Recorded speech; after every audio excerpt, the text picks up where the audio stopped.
우리 함께 성경 말씀 보겠습니다. 오늘은 누가복음 2장 1절에서 11절에서 14절 말씀입니다. 우리 다 함께 누가복음 2장 11절에서 14절 말씀 제가 봉독하겠습니다. 오늘 다윗의 동네에 너희를 위하여 구주가 나셨으니 곧 그리스도 주십니다. 너희가 가서 강보에 쌓여 구유에 누워있는 아기를 보리니 이것이 너희에게 표적이니라 하더니 호련히 수많은 천군 그 천사들과 함께 하나님을 찬송하여 이르되 지극히 높은 곳에서는 하나님께 영광이요 땅에서는 하나님이 기뻐하신 사람들 중에 평화로다 하니라. 아멘. 여러분 반갑습니다. 오늘 우리 크리스마스로 하나님 앞에 모였습니다. 오늘 오랜만에 우리 박호진 장로님 오셨는데 너무 반갑고 너무 좋습니다. 또 어제 또 우리 김기준 우리 성도님 오늘 나오겠다 했는데 진짜 나오셨네요. 간혹 나오겠다 하는데 안 오시는 분들도 있어가지고 반신반의했었는데 오늘 나와주셔서 너무 감사하고 그 박국민 집사님이 우리 기준이 잘 부탁한다고 저한테 전화가 왔어요. 그래가지고 걱정하지 마시라고 개척교회 한 사람이 얼마나 소중한데 보내주셔서 너무 감사하다고. 오늘 바쁘셔서 못 나왔는데 자기가 앞으로 좀 더 열심히 할 거라고 그렇게 얘기를 했습니다. 오늘 나오셔서 너무 감사하고 우리 오늘 교회에 와서 예수님의 은혜를 누리고 가시기를 바랍니다. 오늘 우리 크리스마스입니다. 여러분 우리 크리스마스가 원래 이게 사실 이렇게 성경에서 나온 건 아니고요. 사람들이 예수님의 탄생을 기념하기 위해서 여러 가지 문화들이 섞이게 되었습니다. 기독교 공인 300년 후에 전에는 사실 이 성탄절 축하가 없었다고 합니다. 모든 교회의 관심이 오직 예수 그리스도의 십자가, 예수님의 죽으심과 부활하신 이에게만 집중되어 있다가 그래서 교회가 예수님의 이 성육신과 탄생에 대해서는 깊이 생각하지 않았습니다. 그러다가 시간이 지나면서 이 기독교가 이제 국교화되면서 로마 제국의 국교가 되면서 사람들이 이제 예수님의 탄생에 대해서 깊은 관심을 가지게 되었습니다. 사람의 몸으로 오신 이 불가사의한 사건에 대해 많은 사람들이 생각을 하기 시작했습니다. 그러면서 교회도 이 성육신의 심오한 의미에 눈을 돌리게 되었습니다. 우리에게 알려진 오늘 이 크리스마스, 이 성탄절에 대한 최초의 기록은 4세기 초기에 이집트 파피루스에 기록이 되어 있다고 합니다. 이 이집트 파피루스 4세기경에 쓰여진 이 기록에 보면 최초의 성탄절이 1월 6일부터 1월 7일까지 축하했다고 전해집니다. 그러니까 처음에 원래 성탄절이 1월 6일 날 모여서 기념했다고 하는데요. 이 기록을 잘 찾아보면 초대교회 이제 영지주의자라고 하는 이단들이 있습니다. 그 사람들이 예수님께 세례받은 날을 1월 6일로 계산했기 때문에 이 날을 축제일로 기념했다고 합니다. 초대교회사의 대표적인 이단 중에 영지주의라고 하는 이 사람들이 예수님께서 세례를 통해서 하나님이 되셨다고 믿었기 때문에 1월 5일, 6일을 그날을 나일강의 놀라운 기적을 이루어졌다고 생각해서 예수님께서 세례받은 날을 연결시켜서 1월 6일을 성탄절로 지켰다고 합니다. 자, 그러면 어떻게 1월 6일에서 오늘날 우리 12월 25일로 성탄절이 바뀌게 되었을까요? 자, 가장 유력한 설은 바로 12월 25일이 로마의 태양신을 숭배하는 날이 이 날이었기 때문입니다. 많은 기독교인들이 이제 이방인들이 개종해서 교회로 들어오면서 이방의 문화들이 교회 안에 들어오게 되었습니다. 그 중에 하나가 로마 제국은 태양신을 섬기는 문화를 가지고 있는데요. 그러면서 이제 참된 빛은 태양신이 아니라 바로 예수 그리스도만이 우리의 참된 구세주 되신다는 것을 생각하게 되었고 우리가 잘 알고 있는 성 크리소스톰 이 사람이 이 날을 성탄절로 지키게 됩니다. 그래서 이것이 오늘날까지 우리들에게 전해져서 12월 25일을 성탄절로 지키는 것입니다. 우리 한국에서는 동지라고 하죠. 밤이 가장 긴 밤을 동지라고 하는데요. 가장 어두운 밤에 예수님께서 이 땅에 태어나신 것입니다. 오늘날 우리가 읽은 이 성경의 말씀에 예수님께서 어떻게 태어났는가를 이야기하고 있습니다. 로마의 황제가 모든 사람들은 자신의 고향으로 돌아가서 호적하라고 명령합니다. 그래서 예수님의 육신의 아버지 요셉과 마리아가 함께 베들레헴으로 돌아가야만 했습니다. 그런데 이 마리아는 예수님을 임신하고 있어서 그 여행길이 쉽지 않았습니다. 베들레헴에 도착해 보니 이미 수많은 사람들이 여관에 꽉꽉 차 있었고 요셉과 마리아가 머물 만한 좁은 방이 없었습니다. 임신한 마리아와 요셉은 쉴 만한 곳을 찾지 못해서 서성거리고 있었습니다. 아마 요셉과 마리아는 너무 속상하고 울고만 싶었을 것입니다. 마리아가 임신하기 전에 하나님의 아들 메시아가 자신의 몸에서 나올 것이라고 했는데 하나님께서 자신의 아들을 왜 이 땅에 이렇게까지 나를 고생시키냐고 원망했을 것 같습니다. 마리아와 요셉은 결국 방을 찾지 못해서 짐승들이 살고 있는 그 마국간에 아기 예수님을 출생하게 되었고 아기 예수님은 강부에 쌓여서 짐승들이 먹는 그 구유에 모시게 되었습니다. 아기 예수님을 출산했지만 그들의 행색은 보잘것이 없고 초라했고 불편하게만 했습니다. 하지만 하나님께서는 이 요셉의 가정에 그 고생스러운 모습에 아랑곳하지 않고 하늘의 천군 천사들이 내려와서 예수님의 탄생을 축하했습니다. 지극히 높은 곳에서는 하나님께 영광이요 땅에서 기뻐하시는 사람들 중에 평화로다. 하늘과 땅에서 천군 천사들이 예수님을 찬양하는 찬양이 울려 퍼진 것입니다. 오늘 하나님께서 예수 그리스도의 탄생이 이 세상에 기쁨이 된다는 것을 선포하셨습니다. 어느 누구 가운데 예수님과 같이 있을 방이 없어서 고생스럽게 마국간에 태어나서 구유에 누였다고 생각해보면 참으로 불행한 인생이 아닐 수 없습니다.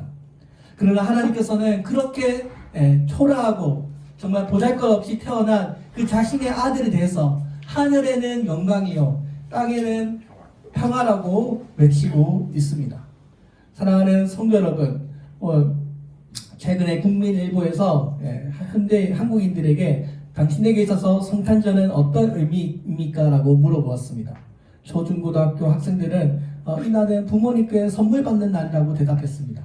대학생들은 아르바이트에서 돈을 버는 날이고 애인을 만나서 데이트하는 날이라고 대답했습니다. 직장인들은 즐거운 공휴일입니다 라고 대답했습니다. 장사하는 사람들에게 크리스마스의 의미를 물었더니 이날은 돈을 많이 버는 날이라고 대답했습니다. 예, 그렇습니다. 각종 여러 가지 이유가 있지만 이 땅에 많은 사람들이 크리스마스를 맞이하면서 주님의 오심을 기뻐합니다. 멀리 떨어져 있는 가족들을 만나서 기뻐하고요. 휴일이라서 일을 하지 않아서 기뻐하는 사람들도 있습니다. 오늘 이 성탄절의 참된 의미는 이 세상에 참된 구원을 이루기 위하여 예수 그리스도께서 이 땅에 태어났다는 것입니다. 프랑스의 종교개혁자 존 칼빈이라고 하는 사람이 성탄절에 대해서 이렇게 말했습니다. 하늘의 왕이 지상의 왕으로 부임하는 날이 바로 성탄절이다. 오늘 예수님의 탄생은 모든 사람들을 구원하기 위한 예수님의 탄생을 우리가 함께 기뻐하는 것입니다. 세계 제1차 대전 겨울에 있었던 일입니다. 이때는 12월 24일 크리스마스 이브에 프랑스군과 독일군이 아주 작은 강을 사이에 두고 대치하고 있었습니다. 이 국경을 내어주면 전선이 뒤로 밀리기 때문에 서로 전투에 대한 긴장을 늦추지 않고 상대에 대한 적개심이 아주 커진 상태였습니다. 그러다가 크리스마스 이브를 맞이하게 된 것입니다. 살벌한 전쟁터는 아롱지는 별빛으로 고요하고 적막해져 갔습니다. 이 고요한 가운데 참호 속에 앉아있던 한 프랑스 병사가 고향을 생각하며 무심코 낮은 휘바람 소리로 성탄 캐롤을 부르기 시작했습니다. 유럽은 우리가 잘 알고 있듯이 기독교의 나라였고 양국 병사들은 상당한 수가 그 기독교 신자였습니다. 이 휘바람의 캐롤 소리가 반대편 진영에 도달하게 되자 그 반대편 진영의 병사도 답가로 휘바람을 불기 시작했습니다. 그러자 이 휘바람 소리가 그 적막했던 강 주변을 잔잔히 울려 퍼지기 시작했습니다. 그 애달프고 잔잔한 휘바람 소리는 건너편 독일 병사의 마음에 향수를 잠기게 했습니다. 독일 병사가 그 캐롤 멜로디를 따라 함께 부르기 시작했습니다. 그러자 고향의 성탄절을 그리워하던 모든 병사들이 함께 합창을 부르기 시작했습니다. 고역하고 적막했던 그 전쟁터의 땅이 이제 캐롤의 향연이 되었던 것입니다. 모두가 서로 피 흘려야 하는 그 병사의 모습은 사라지고 오직 예수님의 탄생을 축하하는 성탄 예배로 이어지게 되었던 것입니다. 몇몇의 병사들이 참호에서 나와서 촛불을 켜기 시작했고요. 춤을 추기 시작했습니다. 총알이 빗받치는 그 전쟁터가 이제는 예수님을 축하하는 예배 장소가 되었던 것입니다. 이 야전에 투입된 모든 장교들이 이제는 신사협정을 맺기 시작합니다. 오늘 이 크리스마스 이 하루만큼은 서로 싸우지 말자라고 협정을 맺은 것입니다. 그러면서 크리스마스 당일 그 영국군과 독일군이 축구 경기를 하기 시작했습니다. 병사들이 서로 크리스마스 선물을 교환하고요. 함께 크리스마스를 즐기고 이것이 세계 제1차 대전에 있었던 크리스마스 휴전이라는 아주 놀라운 사건이 이루어지게 된 것입니다. 사랑하는 성도 여러분, 오늘 예수님의 탄생이 이 세상, 전쟁 많은 이 세상 가운데 참된 평화를 말씀하고 있습니다. 우리가 이 성탄절을 어떻게 지키면 좋게 잘 지키는 것일까요? 우리가 가족과 함께 행복한 시간을 지내는 것도 중요하지만 이날만큼은 우리가 주변에 잘 돌보지 못한 이웃들과 함께 시간을 보내고 또 이 성탄절 우리가 이렇게 함께 모여서 거룩한 예배로 이 자리를 지키는 것입니다. 만약 이 성탄절의 기쁨이 오늘날 세상 사람들이 성탄절에 누리고자 하는 그런 어떤 세상적인 즐거움으로 빠져 있다면 그럼 우리는 참된 성탄절의 의미를 기억하지 못할 것입니다. 하나님께서 말씀하시는 이 성탄의 기쁨은 세상적인 안락과 풍요를 즐기는 것이 아닙니다. 오늘 우리 말씀에서도 이 성탄의 이 축복은 세상적으로 부유하고 안락한 삶을 살아가는 사람들에게 전해진 것이 아닙니다. 가장 초라한 사람들, 가장 불쌍한 사람들에게 하나님께서 먼저 복된 소식을 전해 주었습니다. 밖에서 밤에 자기 양떼를 지키던 목자들에게 성탄의 복음이 전해졌습니다. 여러분 한번 생각해 보세요. 양떼를 지키느라 밤새 동안 일하고 지쳐있는 그 목자들에게 먼저 예수님의 탄생의 복음이 전해졌다는 것입니다. 여러분, 이 양떼들은 아주 천시되는 직업입니다. 양떼를 돌보려면 밤낮으로 수고해야 되고 옷도 어떻습니까? 옷도 더럽습니다. 종교적으로 아주 부정한 사람들입니다. 그런데 하나님께서는 그들을 불쌍히 여기셔서 그 제대로 정결한 상태를 유지할 수 없는 그 목자들에게 먼저 나타나셔서 예수님의 복음을 전해주었던 것입니다. 사랑하는 성도 여러분, 오늘 하나님께서 우리들에게 예수님께서 이 땅을 구원하기 위하여 우리의 삶을 통해서 주님께서 복음을 전하고 있다고 믿습니다. 성탄의 기쁨을 함께 누릴 수 있는 것이 우리의 기쁨이 됩니다. 오늘 이 성탄이 우리에게 기쁨이 되는 것은 우리가 이 복된 소식을 이웃에게 전하는 것입니다.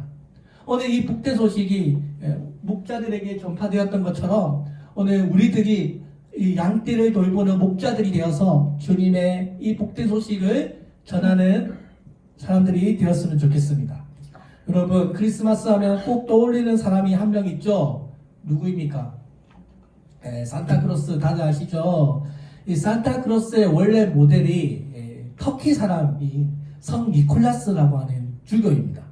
4세기경에 터키에 살았던 이 성 니콜라우스 주교의 삶을 모티브로 이 산타크로스가 생기게 되었습니다. 이 성 니콜라우스는 아주 선행을 많이 한 주교였다고 합니다.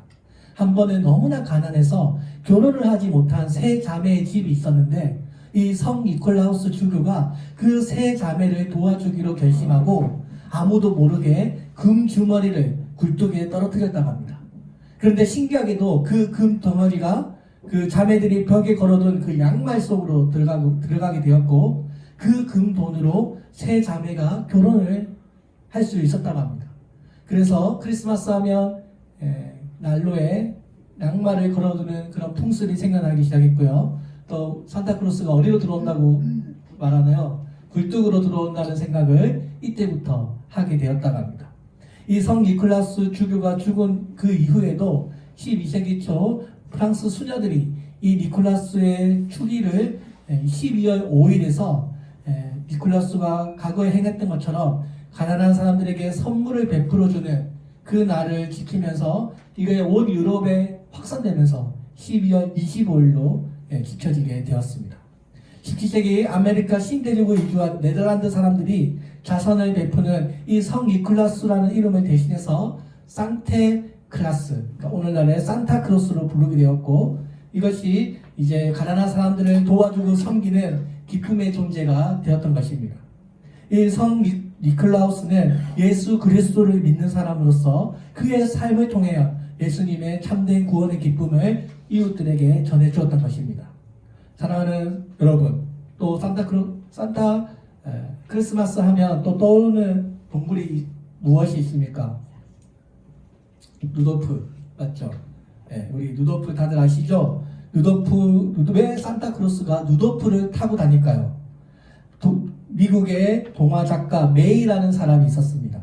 이 동화 작가로 성공하려고 많은 노력을 했지만 자신의 뜻대로 되지 않자 그의 글은 이름조차 실리지 않을 정도로 아주 힘든 상태에 있었습니다. 아내는 병을 얻어서 치료도 받지 못한 상태로 세상을 떠나게 됩니다. 그런 고난의 터널 가운데서 동화 한 편을 발표했습니다. 그것이 바로 루돌프라는 동화였던 것입니다. 이 루돌프는 유난히 코가 붉어서 주변 친구 사슴들에게 조롱을 당하는 사슴이었습니다. 못생긴 빨간 코 때문에 외톨이가 되어 외롭게 살고 있는데 어느 날 그 마을에 산타가 찾아왔던 것입니다. 썰매를 끌어줄 사슴을 뽑기 위해서 산타가 찾아온 것입니다. 동네 사람들이 저마다 영광스러운 산타 썰매 끄는 일에 뽑히려고 막 모여들었는데 뜻밖에도 이 산타의 눈에는 루돌프가 마음에 들었던 것입니다. 산타가 루돌프를 뽑은 것은 강한 다리와 무엇보다도 그의 붉은 코 때문이었던 것입니다. 이 붉은 코가 산타의 마음에 들었던 것입니다. 루돌프는 이제 빨간 코 때문에 그동안 자신들의 친구들에게 부끄러움을 당했다면 이제는 산타의 썰매를 끌고 선물을 나누어주는 신나는 일에 참여하게 되었던 것입니다. 오늘 이 크리스마스 성탄절을 맞이하여 하나님께서 우리에게 주신 구원의 기쁨과 감격을 이웃에게 나누어 줄 수 있는 복된 시간이 되었으면 좋겠습니다. 오늘 우리가 이 성탄을 맞이하는 우리 하나님께 은혜를 받은 우리들이 먼저 주의 은혜를 나누는 기쁨이 되어질 줄로 믿습니다. 오늘 이 성탄은 하늘에서는 영광이요 땅에서는 큰 기쁨과 평화가 되는 사건입니다. 하나님의 구원과 사랑을 역사적으로 드러낸 사건입니다. 오늘 이 땅의 모든 사람들에게 구원이 이르게 된 기쁜 소식인 것입니다. 오늘 이 일을 이루기 위해서 예수님께서 그 마국간의 그 구유에 가장 천하고 천한 가장 낮은 자의 모습으로 이 땅 가운데 태어나셨습니다. 여러분 한번 생각해 보세요. 온 우주를 만든 하늘의 왕이 가장 낮은 정말 마국간에 태어났다고 생각해 보세요. 오늘 예수님께서 가장 힘든 그 세상적으로 가장 천시받는 그 양떼를 모는 그 목자들에게 복음을 먼저 전파했다는 것입니다. 오늘 우리를 구원하기 위하여 이 땅에 예수님께서 오셨습니다. 오늘 예수님을 믿는 자는 죽어도 다시 살고요 영생의 삶을 살게 될 줄로 믿습니다. 여러분 이 세상의 날이 전부라고 생각하지 마십시오. 우리 교회는 죽음을 생각하는 종교입니다. 우리는 앞으로 이 세상의 것이 전부가 아니고 죽음 이후에 영원한 세상이 있다는 것을 우리가 믿습니다. 오늘 이 불쌍한 사람들이 우리 세상적으로 눈으로 볼 때는 불쌍하지만 영광의 삶을 하늘에서 누리고 있을 줄로 믿습니다. 사랑하는 성도 여러분, 참된 기쁨이 오늘 우리 안에 있습니다. 오늘 우리 예수님을 믿는 자들은 하늘의 영광을 누리며 살아가게 될 줄로 믿습니다. 오늘 이 크리스마스를 맞이하여 이 복된 하루를 그냥 보내지 마시고 사랑하는 가족들과 무엇보다 이웃들을 사랑하는 그런 크리스마스가 되시기를 주의 이름으로 축원드립니다. 기도드리겠습니다. 살아계신 하나님 아버지 감사합니다. 오늘 이 성탄절을 맞이하여 하나님 앞에 예배드리게 해주시고 오늘 이